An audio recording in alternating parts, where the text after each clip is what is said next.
magaalada muqdisho ee caasimadda Soomaaliya ayaa waji cusub gashay maanta xilli ay dad badan walaac ka qabeen falcelinta ka dhalan doonta muddo kororsiga uu sameeyo baarlamaanka Soomaaliya. General Saadiq John, taliyaha booliska gobolka Banaadir, ayaa noqday fariinta ugu weyn ee dalka maanta. Wuxuu bedelay sawaxankii muddo kororsiga iyo munaasabadii 12 Abriil ee maalinta ciidanka xoogga dalka. Taliya Saadiq John ayaa maanta suurtaha ku sameeyay kulankii golaha shacabka isagoo diiday inuu waddan ku galo muddo kororsi. Wuxuu la hadlay muqbaayaha Universal. waxa uu sheegay inaanay jirin cid isaga uga sarreysa amniga gobolka Banaadir uusan aqbali doonin in magaalada dagaal lagu celiyo. Wuxuu u digay cid walba oo rabta inay abuurto muddo kororsi sababi kara inuu dhiig ku daato magaalada Muqdisho. 15 bilood oo ku darsasho ah oo dhasha 15 sano oo colaad sokeeya ah ma qaadan karno, waxa uu ahaa hadalkii ugu weynaa ee General Saadiq John. Taliya John oo saaka ciidan xoog la soo baxay ayaa ugu baaqay dhinacyada in lagu laabto teendhada Avizioni. markii uu hadalka jeediyay kadib, Saadiq John ayaa ciidankiisu xoog ku fureen wadooyinkii loo xiray kulankii muddo kororsiga ee golaha shacabka. sida ay dad goobjoogayaal u sheegeen adduunka TV, Saadiq John oo wata 7 tiknika ah ayaa tagay isgoyska dabka, waxaana uu amray in shacabka loo furo jidadka oo aanay jirin wax muddo kororsi ah. intii uu buuqu socday, waxaa goobta yimid taliyaha booliska ee Soomaaliya, General Xijaar, waxaana uu amray in jidadku sii xirnaadaan.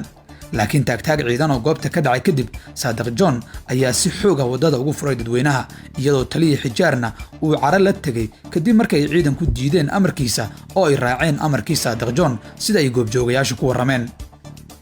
taliya Xijaar ayaa dhacdaasi kadib waxa uu durbixilkii ka qaaday Saadiq John, waxaana uu magacaabay nin ay Saadiq John isku dhar yihiin oo taliya urur ahaa oo la yiraahdo Farxaan Qaroole.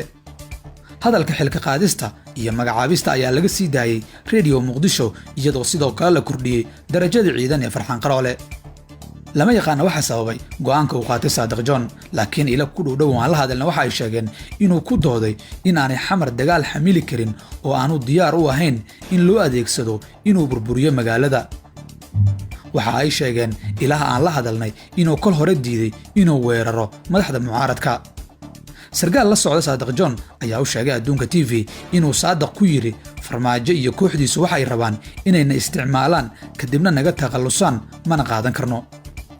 waa cusub oo u bilowday madaxweynaha waqtigu ka dhamaaday Maxamed Cabdullaahi Farmaajo oo in muddo lagu eedeynayay inuu isticmaalayo ciidanka, gaar ahaan inuu kuwa deegaanka Muqdisho ka soo jeed u adeegsanayo siyaasiyiintooda.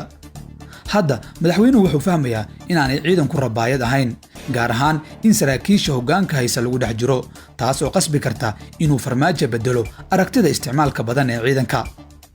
Saadiq John waxa uu si adag ula hadlay ra'iisul wasaare Roble, isagoo u sheegay inuu qaato doorkiisa hogaamineed ee dalka oo uu iska dhaafo waxa loo yeerinayo dalkana uu doorasho geliyo. waxa uu muuqday nin sheegay inuu ilaaday waqtigii uu talinayay madaxweyne Farmaajo. Saadiq John hadda xilkii waa laga qaaday. waxa uu 4 sano ee madaxweyne Farmaajo ahaa ragga loogu kalsoonida badan yahay ciidanka. waxaa la sheegaa inuu haysto ciidan badan oo daacad u ah, laakiin lama yaqaano siday hadda ula sii joogi karaan. xilliyada adag ee siyaasadda ee uu jiray ismariwaaga siyaasiyiinta, dhinacyada ciidanku waa kuwa ugu badan ee lagu baxsado. maanta waa 12 Abriil, waana maalinta ciidanka xoogga dalka. hadalka Saadiq John kadib waxaa la eegayaa tallaabada uu qaado taliyaha militariga iyo haddii uu istaagi karo maareynta xilliga kala guurka ee dalka, maadaama ay siyaasiyiintu mar walba eegtaan danahooda gaarka ah. General Odawaye Yuusuf, taliyaha xoogga, waxaa dad ku dhowaan laga soo xigtay inuusan taliyuhu ogolayn muddo kororsi iyo inuu dalku qalalaasa galo, laakiin weli wax tallaabo ma uusan qaadin, lamana yaqaan sida uga falcelin doono xiisadda cusub ee soo korortay maanta.